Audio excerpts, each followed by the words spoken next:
Varicose veins కి సరైన చికిత్స కోసం సంప్రదించండి ఎవిస్ హాస్పిటల్.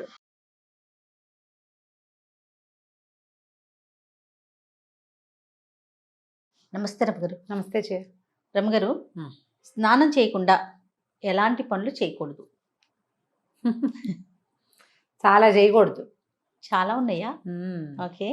చాలా చేయకూడదు అంటే ఏమేం చేయకూడదు చూద్దాం. సినిమాటిక్గా కొన్ని వ్యవహారాలు నడుస్తూ ఉంటాయి జయ. ఊళ్ళల్లో ఓ రకం చాలా పనులు అయ్యాక కానీ ఊళ్ళో కొన్ని కొన్ని కొన్ని కమ్యూనిటీస్లో స్నానాలు చేయరు, వంట కూడా అయిపోతుంది, తర్వాత స్నానం చేస్తారు. కొన్ని చోట్ల తెల్లవారుగానే స్నానం చేస్తారు. తెల్లారగానే స్నానం చేసేస్తే వాకిళ్ళు ఉడ్చుకోవాలా, ఇల్లు ఉడ్చుకోవాలా, స్నానం చేశాక ఇల్లు ఉడవటము, బట్టలు ఉతకటము అవన్నీ చేయాలంటే ఒక చికాగ్గా ఉంటుంది కదా. పొద్దుటి పూట కొన్ని ప్రత్యేకమైన పనులు, వాకిలి ఉడిచి ముగ్గేసుకోవటం, వాకిలి ఉడిచి ముగ్గి నీళ్ళు చల్లటం, లేదా వాకిలి వరండా కడుక్కోవటం, పని మనిషి చేస్తుంది అనుకో బాధే లేదు, పనమ్మాయి ఇస్తుంది ఎప్పుడో చేసేస్తుంది, ఓకే. లేకపోతే మనమే చేసుకోవాలంటే వాకిలి ఉడిచి ముగ్గేసుకోవాలి, నిద్ర లేవగానే బ్రష్ చేసుకోవాలి. ఈ బ్రష్కి ముందా వెనక అనేది మీ చాయిస్. వాకిలి కడుక్కోవటం దానికి బ్రష్ తోటి సంబంధం ఏం లేదు. పాచిమొహంతో వాకిళ్ళు ఊడ్చుకుంటారు సాధారణంగా, అదేదో అయిపోతుంది. తర్వాత స్టవ్ దగ్గరికి వెళ్ళాలంటే స్నానం చేసే వెళ్ళాలి. పాలు కాఫీ డికాక్షన్ పెట్టుకోవడానికి కూడా స్నానం చేయాల్సిందే. స్నానం చేయకుండా స్టవ్ ముట్టుకోకూడదు అనే సిద్ధాంతం ఉన్న కుటుంబాలు కొన్ని ఉంటాయి. నాకు ఆ సిద్ధాంతం లేదు.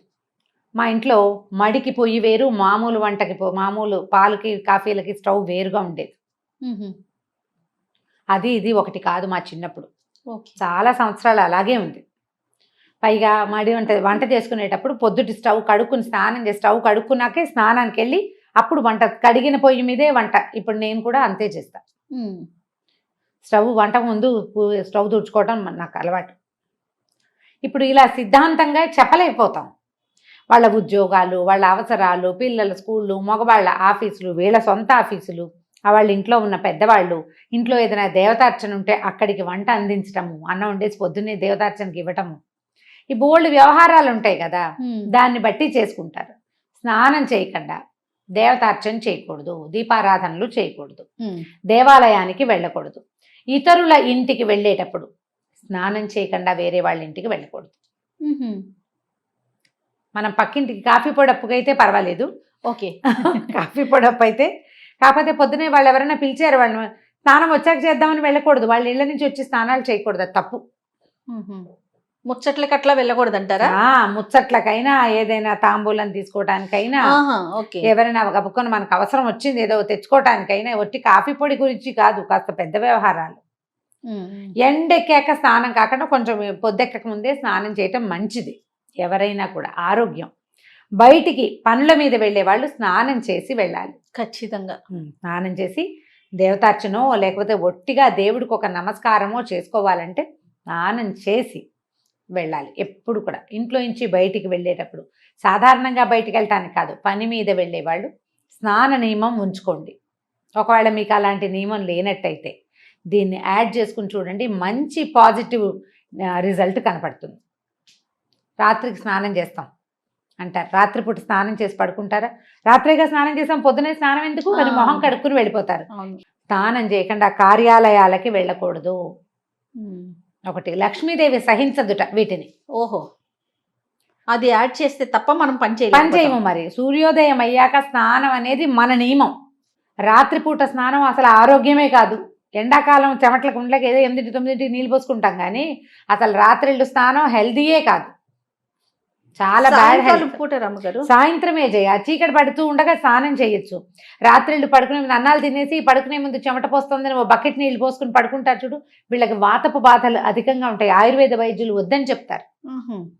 రాత్రిపూట స్నానం చేయకూడదు, గర్భవతులు చేయకూడదు, బయట పీరియడ్స్లో ఉన్న వాళ్ళు చేయకూడదు, తర్వాత డెలివరీ అయిన వాళ్ళు, కొత్తగా డెలివరీ అయిన వాళ్ళు, పిల్లలకి పాలిచ్చేవాళ్ళు, వృద్ధులు, మెనపాజ్లో ఉన్నవాళ్ళు, తర్వాత ఏమో ఒళ్ళు నొప్పులు అవి బద్ధకము హెచ్చుగా ఉండేవాళ్ళు రాత్రిళ్ళు స్నానం చేయకూడదు. ఇంకెవరు మిగిలేరు?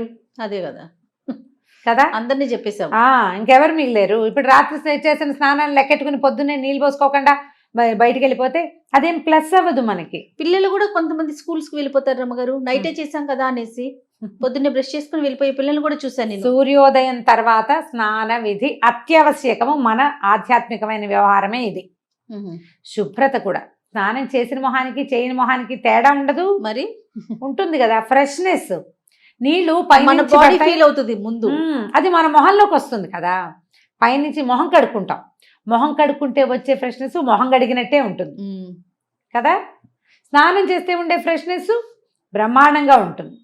తర్వాత ఏంటంటే బ్లడ్ సెల్స్ యాక్టివ్ అవుతాయి. సన్నీళ్ళు పోసుకున్నాం అనుకో, జల్లు అంటుందా ఒళ్ళు ఒక్కసారి. ఆ జల్లు అనగా నరాలకి సత్తు వస్తుంది. స్నానము అత్యవశ్యకమైన విధి. అది మడికో దీనికో అంటే ఏదో భగవదర్చనకి మాత్రమే అనుకోకండి. మీ శరీరానికి మీరు చేసే అర్చన స్నానం అంతే. ఇది ఒక గుడి కదా, దేహమే దేవాలయము అన్నారు. ఆ ఆత్మ ఇందులో నిలబడింది. ఇది ఉన్నంత వరకు ఆత్మ హాయిగా అందులో ఉంటుంది, ఈ పిచ్చిగూట్లో. దీన్ని శుద్ధంగా ఉంచాలి కదా, దీన్ని యాక్టివ్గా ఉంచాలి, ఆరోగ్యంగా ఉంచాలి. ఇది ఉంటేనే అది ఉంటుంది, ఇది లేకపోతే అది ఉండదు. అవును. ఆత్మారాముడిని సంతోష పెట్టద్దు మనం. స్నానం చేయండి, అదే పెద్ద సంతోషం. తర్వాత సంతోషాలు మిగిలినవి. స్నానం చేయటం, అన్నం తినటం, వేళకి నిద్రించటం మానవ దేహానికి అత్యంత ఆవశ్యకమైన విషయాలు. కాబట్టి పూజ చేసుకోవాలి పొద్దున, దేవతా నమస్కారం చేసుకోవాలి పొద్దున్నే. మనకి విధులు చెప్తారు. మన కార్తీకము, మాఘము, వైశాఖ మాసం ఉదయకాల స్నానాలు. కనీసం ఆ 3 నెలలు 2 నెలలని చేసేయడమంటారా నాయన అని ఇలాంటి వాళ్ళు ఉన్నారండి. ఆ 2 నెలలు ఖచ్చితంగా పెట్టారు. ఈ నిత్య స్నానమే కాకుండా అప్పుడప్పుడు నదీ స్నానాలు, సముద్ర స్నానాలు కూడా పెట్టారు. తీర్థ స్నానాలు. ఎక్కడికైనా వెళ్తే, ఏ తిరుమల వెళ్ళాం, అక్కడ చక్కగా తీర్థంలో స్నానం చేయటం. ఎక్కడికో వెళ్తాం, కంచికో కాశీకో వెళ్తాం, అక్కడ గంగా నదిలో నదీ స్నానం ఎంత మంచిదో అది. కాబట్టి స్నానం చేసి ఏం చేయాలి ఏం చేయకూడదు కాదు, స్నానం చేయాలి ముందు. అది మానేయకూడదు. పొద్దున వంట చేసుకోవటానికి స్నానం చేసి వంట చేస్తే బాగుంటుంది, శుభ్రంగా ఉంటుంది. తర్వాత స్నానం ఒక పవిత్రమైన భావన వస్తుంది. మనం ఏదైనా వండుకున్నాము, స్నానం చేసేసి శుద్ధంగా ఉన్నాం అనుకో, ఆ వండిన పదార్థాన్ని తీసుకెళ్లి దేవుడి దగ్గర పెట్టుకోవటానికి బాగుంటుంది. పాచమొహంతో వంట చేసేసుకుని అది ఎలా పెడతాం, అది పెట్టలేకపోతాం. నేను టిఫిన్ ఏర్పాటు చేస్తాను అని లాస్ట్ టైం ఒక వీడియో చేస్తే, స్నానం చేయకుండానే టిఫిన్ చేస్తారా అని ఒకళ్ళు అడిగారు నన్ను. టిఫిన్ చెయ్యను, ఏర్పాటు అంటే ఇడ్లీ పిండి, దోశ పిండి అవి తీసి బయట పెట్టుకోవటము, చట్నీకి కావాల్సిన దినుసులు ఏమిటో చూసుకోవటం, అదే చేస్తాను.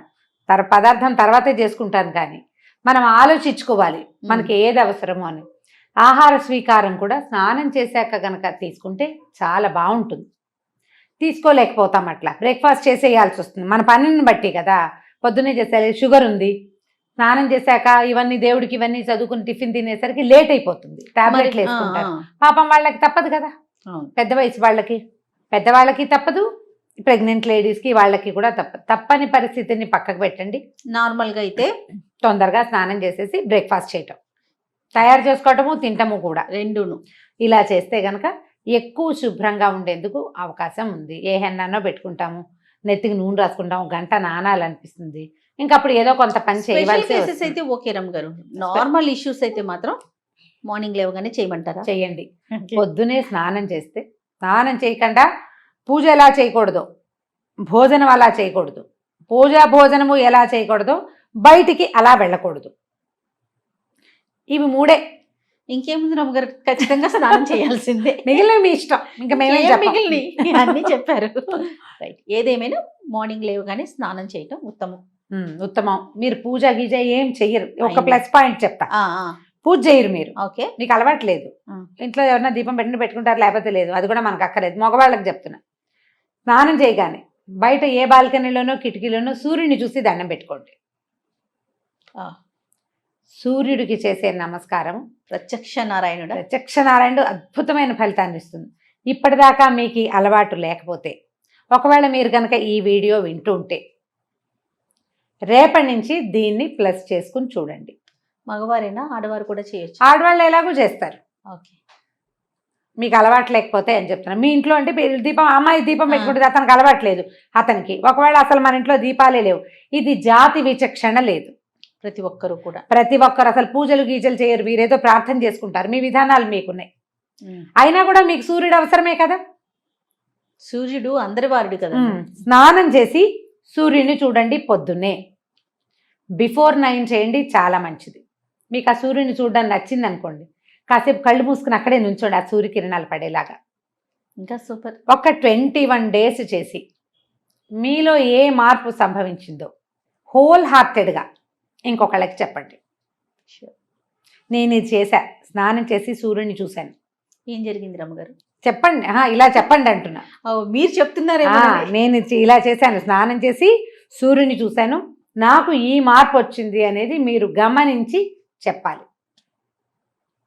అప్పుడు పొద్దున్నే స్నానం చేయటంలో ఉన్న ఫలితం ఏంటో తెలుస్తుందేమో, మీరే అందరికీ చెప్తారు. ఎర్లీ మార్నింగ్ సూర్యుని చూడడంలో ఉన్న ఆత్మానందం ఏంటనేది చూసేవాడికే తెలుస్తుంది.